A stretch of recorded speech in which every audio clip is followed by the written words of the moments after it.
ಸಾರ್ವಜನಿಕರಿಗೂ ಕೂಡ ಸಮಸ್ಯೆ ಇದೆ. ಸಮಸ್ಯೆನ ಪರಿಹಾರ ಮಾಡೋದಕ್ಕೆ ನಾನು ಡಿಸಿ ಅವರು 20 ಜನ ಡಿಸಿ ಅವರು ಕರ್ಕೊಂಡು ಹೋಗಿ ಮಾತಾಡ್ತೀನಿ. ತದನಂತರದಲ್ಲಿ ಇವರು ಬೆಳಿಗ್ಗೆ ಡಿಸಿ ಮಾಡಿ ಬರ್ತಾರೆ, ಯಾರೋ ತೀರೋಗಿರೋದನ್ನ ಅವರು ಬರ್ತಾರೆ, ಭೇಟಿ ಮಾಡಿ ಹೋಗಿಲ್ಲ, ಭೇಟಿ ಮಾಡೋಕ್ಕೆ ನೀವು ಅವಕಾಶ ಕೊಡೋಣ ಅಂತ ಹೇಳಿದ್ವಿ. ಕಾರಣ ಒಂದು ಶೋಕದ ಪ್ರೋಗ್ರಾಮ್ ಬಂದಾಗ ನಾವು ಭೇಟಿ ಮಾಡ್ತೀವಿ ಕೇಳೋದು ನಮಗೂ ಕೂಡ ಅದು ಸಂಸ್ಕಾರ ಅಲ್ಲ.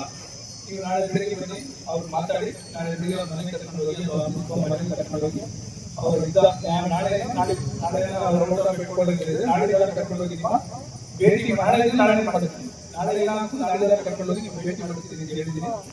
ದಯವಿಟ್ಟು ನಮ್ಮ ಪೊಲೀಸ್ ಇಲಾಖೆ ಅವರು ದಯವಿಟ್ಟು ತೆರವು ಮಾಡಬೇಕು. ನೀವೆಲ್ಲರೂ ಕೂಡ ಪ್ರತಿಭಟನೆ ಮಾಡಿದ್ದೀರಿ, ನಿಮ್ಮ ಮಕ್ಕಳು ಅಂದ್ರೆ ಒಂದು ವೇದಿಕೆಯಲ್ಲಿ ಪ್ರತಿಭಟನೆ ಮಾಡಿದ್ರೆ ನಿನ್ನೆ ಹೇಳಿದವರಿಗೆ ನಿಮಗೆ ಅಂತ ಒಂದು ಜಾಗ ನಿಗದಿ ಮಾಡುವರೆ ಆ ಜಾಗದಲ್ಲಿ ಪ್ರತಿಭಟನೆ ಮಾಡಿದ್ರು. ಸರ್ಕಾರ ನಿಮ್ಮ ಜಾಗ ನಿಗದಿ ಮಾಡಿದ್ರು. ಈಗ ಎಲ್ಲ ಸ್ಟೇಟ್ಗಳ ಅಂಗನವಾಡಿ ಬೇರೆ ಬೇರೆ ಏನಾದ್ರು ಇಶ್ಯೂಸ್ ಇದೆ ಸೆಷನ್ ನಡೀಬೇಕಂದ್ರೆ ಪ್ರತಿಭಟನೆ ಮಾಡ್ತಾರೆ. ಸಾರ್ವಜನಿಕರು ಬೇಗ ಬರಲೇ ಕೂಡ ಅವಕಾಶ ಕೊಡ್ತಾರೆ. ಮಾಡಿ ಮಾಡಿದ್ದಾರೆ. ಈ ತೆರವನ್ನ ಯಾರೋ ಯಾರೋ ಇನ್ನೊಂದು ಪಕ್ಕದಲ್ಲಿ ಗೊತ್ತಾದ್ರು ಅದು ಬೇರೆ ತರ ಇಶ್ಯೂಸ್ ಆಗ್ತದೆ. ನಿಮ್ಮ ಪಕ್ಕದಲ್ಲಿದ್ದಾಗ ಅದು ಬೇರೆ ಬೇರೆ ನಿಂತ್ಕೊಂಡು ಹೋರಾಟಕ್ಕೆ ನಾನು ಅವ್ರನ್ನ ನಮಗೆ ನ್ಯಾಯ ಕೊಡಿಸ್ತಿದ್ದಿಲ್ಲ. ಅಟ್ಲೀಸ್ಟ್ ನಾವು ಕರ್ಕೊಂಡು ಹೋಗಿ ಎಲ್ಲಿ ಸಂಬಂಧಪಟ್ಟಂತ ಮಾತಾಡ್ಸೋದ ಕೆಲಸ ಪ್ರಾಮಾಣಿಕವಾಗಿ ಮಾಡಿ ರೈತರು ಸಹಕಾರ ಮಾಡ್ತೀವಿ ಅಂತ ಹೇಳಿದ್ದಾರೆ. ಹಾಗಾಗಿ 14 ದಿನದ ಏನು ಹೋರಾಟ ಆಗಿದೆ ಅದ್ರ ಬಗ್ಗೆ ಸಂಪೂರ್ಣ ಮಾಹಿತಿಯನ್ನು ಕೊಟ್ಟಿದ್ದೀವಿ. ಅವ್ರು ಅರ್ಥ ಮಾಡ್ಕೊಂಡು ಈಗ ಆಲ್ರೆಡಿ ಸ್ಪಂದಿಸ್ತಾ ಇದ್ದಾರೆ. ದಯವಿಟ್ಟು ನಾವು ಅವ್ರ ಗೌರವಿಸೋಣ, ನಮ್ಗೆ ಅವ್ರು ನಮ್ಗೆ ಗೌರವ ಕೊಡ್ತಾರೆ ಖಂಡಿತ. ಯಾಕಂದ್ರೆ ಇಷ್ಟು ಆಲ್ಮೋಸ್ಟ್ ನಾವು 24 ಗಂಟೆ ಮೇಲೆ ಕೊಟ್ಟಾಗಿದೆ ರಸ್ತೆಗೆ. ಸೊ ಎಲ್ಲಿ ಗಂಟೆ ನಮ್ಮ ಮೇಲೆ ಇರ್ತದೆ ಯಾವ ಥರ ತೊಂದರೆ ಆಗ್ದಂಗೆ ಪೊಲೀಸರು ಭದ್ರತೆ ಕೊಟ್ಟು ಬಂದಿರೋದ್ರಿಂದ ನಾವು ನಮ್ಮ ಇಲ್ಲಿವರೆಗೂ ನಮ್ಮ ಸಂಘಟನೆಗೆ ಸಮಿತಿ ರೈತರಿಗೆ ಯಾವತ್ತೂ ತೊಂದರೆ ಕೊಟ್ಟಿಲ್ಲ. ಹಾಗಾಗಿ ನಾವು ಪೊಲೀಸರು ಬ್ಲೇಮ್ ಮಾಡಬೇಡಿ. ಒಂದಂತೂ ಸತ್ಯ ಹೇಳ್ತೀನಿ ನೋಡಿ, ಇಲ್ಲಿ ಕುಂತಿರೋ ಒಂದೊಂದು ಹೆಣ್ಮಗಳು ಬೆವರನಿ ಇದು ಶಾಪ.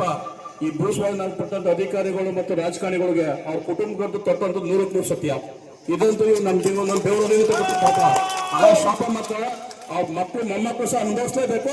ಇದು ಕರ್ಮ ಅನುಭವಿಸ್ತದೆ. ಇದಂತೂ ಸತ್ಯ.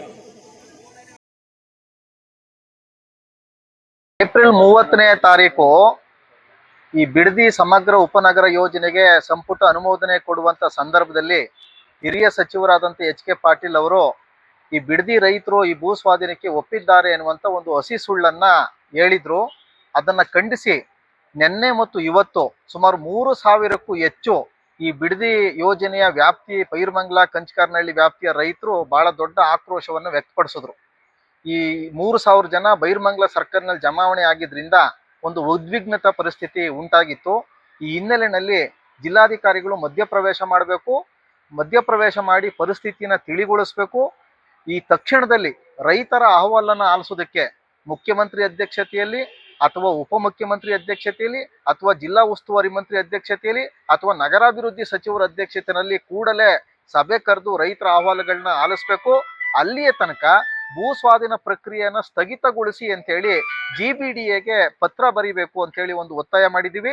ಮತ್ತು ಸಂಪುಟದ ಅನುಮೋದನೆ ಏನು ಕೊಟ್ಟಿದ್ದಾರೆ ಏಪ್ರಿಲ್ 30ನೇ ತಾರೀಕು ಅದನ್ನು ವಾಪಸ್ ಪಡೆಯುವಂತೆ ರೈತರು ಒತ್ತಾಯಿಸಿದ್ದಾರೆ ಎನ್ನುವಂತ ಮನವಿಯನ್ನು ಕೊಟ್ಟಿದ್ದೀವಿ. ಅದಕ್ಕೆ ಜಿಲ್ಲಾಧಿಕಾರಿಗಳು ಸಕಾರಾತ್ಮಕವಾಗಿ ಸ್ಪಂದಿಸಿ ಈ ತಕ್ಷಣದಲ್ಲೇ GBDAಗೆ ಮತ್ತು ಮುಖ್ಯ ಕಾರ್ಯದರ್ಶಿಗೆ ಪತ್ರ ಬರೆದು ನಿಮ್ಮ ಹಕ್ಕೊತ್ತಾಯಗಳನ್ನ ಸಲ್ಲಿಸಲಾಗುವುದು. ಜಿಲ್ಲಾಧಿಕಾರಿಯಾಗಿ ನಾನು ನಿಮ್ಮ ಪರವಾಗಿದ್ದೀನಿ ಮತ್ತು ನೀವು ರಸ್ತೆ ಮೇಲೆ ಕುಳಿತುಕೊಳ್ಳೋದನ್ನ ತಾವು ತೆರವುಗೊಳಿಸಬೇಕು ಅಂತೇಳಿ ವಿನಂತಿ ಮಾಡ್ಕೊಂಡಿದ್ದಾರೆ. ಅವ್ರ ವಿನಂತಿಯನ್ನ ನಾವು ಪರಿಗಣಿಸಿದ್ದೀವಿ. ಆದರೆ ಇವರೇನಾದರೂ ಜಿಲ್ಲಾಧಿಕಾರಿಗಳು ಮಾತಿನಂತೆ ನಡೆದುಕೊಳ್ಳದೆ ಇದ್ರೆ ಚಳುವಳಿಯನ್ನ ನಾವು ಉಗ್ರ ರೂಪಕ್ಕೆ ಮತ್ತು ತೀವ್ರ ಸ್ವರೂಪಕ್ಕೆ ಮುಂದಕ್ಕೆ ಹೋಗ್ಬೇಕಾಗತ್ತೆ ಅಂತ ನಾವು ಎಚ್ಚರಿಕೆ ಕೊಡ್ತಾ ಇದ್ದೀವಿ. ಹೋರಾಟ ಕೈ ಬಿಡ್ತಾ ಇಲ್ಲ. 422 ದಿನದ ಧರಣಿ ಏನಿದೆ ಅದು ಮುಂದುವರಿಯುತ್ತದೆ. ಅದರ ರಸ್ತೆ ಮೇಲೆ ಏನ್ ಕುಳಿತಿದ್ವೋ ಅದರಿಂದ ನಾವು ತೆರವು ಮಾಡ್ತಾ ಇದೀವಿ. ರಸ್ತೆಗೆ ಏನು ಸಂಚಾರಕ್ಕೆ ಅಡೆತಡೆಯಾಗಿತ್ತೋ ಅಂದ್ರೆ ರಸ್ತೆ ನಾವು ಈಗ 3,000-3,500 ಜನ ಜಮಾವಣೆ ಆಗಿದ್ರಿಂದಾಗಿ ರಸ್ತೆಗೆ ಸಮಸ್ಯೆ ಆಗಿದ್ದು. ಅಷ್ಟು ದೊಡ್ಡ ಸಂಖ್ಯೆಯಲ್ಲಿ ಜಮಾವಣೆ ಆಗುವುದನ್ನ ನಾವು ನಿಗಾ ವಹಿಸಿ ಏನು ಇಂದಿನಿಂದ ಏನು ಪ್ರತಿ ಹಳ್ಳಿನಲ್ಲಿ ಸರದಿ ಪ್ರಕಾರ ಅನಿರ್ದಿಷ್ಟಾವಧಿ ಧರಣಿ ನಡೀತಾ ಇತ್ತು ಆ ತರ ಗ್ರಾಮವಾರು ನಾವು ಸರದಿ ಧರಣಿಯನ್ನ ನಾವು ಮುಂದುವರಿಸ್ತೀವಿ. ಮತ್ತೇನಾದ್ರೂ ಇವರು ಭೂಸ್ವಾಧೀನ ಪ್ರಕ್ರಿಯೆಯನ್ನ ಮುಂದುವರಿಸುವುದೇ ಆದ್ರೆ ಇದಕ್ಕಿಂತ ಹೆಚ್ಚು ತೀವ್ರ ಸ್ವರೂಪದ ಪ್ರತಿಭಟನೆಗೆ ನಾವು ಇಳಿಬೇಕಾಗ್ತದೆ. ಅವಾಗ 10,000 20,000 ಜನರನ್ನ ನಾವು ರಾಜ್ಯದಲ್ಲಿ ಮೊಬಲೈಸ್ ಮಾಡಬೇಕಾಗ್ತದೆ ಮತ್ತು ಬೈರಮಂಗಲ ಸರ್ಕಲ್ನಿಂದ ವಿಧಾನಸೌಧಕ್ಕೆ ಪಾದಯಾತ್ರೆ ಕೂಡ ಹೋಗ್ಬೇಕಾಗ್ತದೆ ಅಂತಕ್ಕಂಥ ಮಾತನ್ನ ಈ ಸಂದರ್ಭದಲ್ಲಿ ಸರ್ಕಾರಕ್ಕೆ ಮತ್ತು ಜಿಲ್ಲಾಧಿಕಾರಿಗಳಿಗೆ ಎಚ್ಚರಿಸ್ಲಿಕ್ಕೆ ನಾನು ಬಯಸ್ತೇನೆ.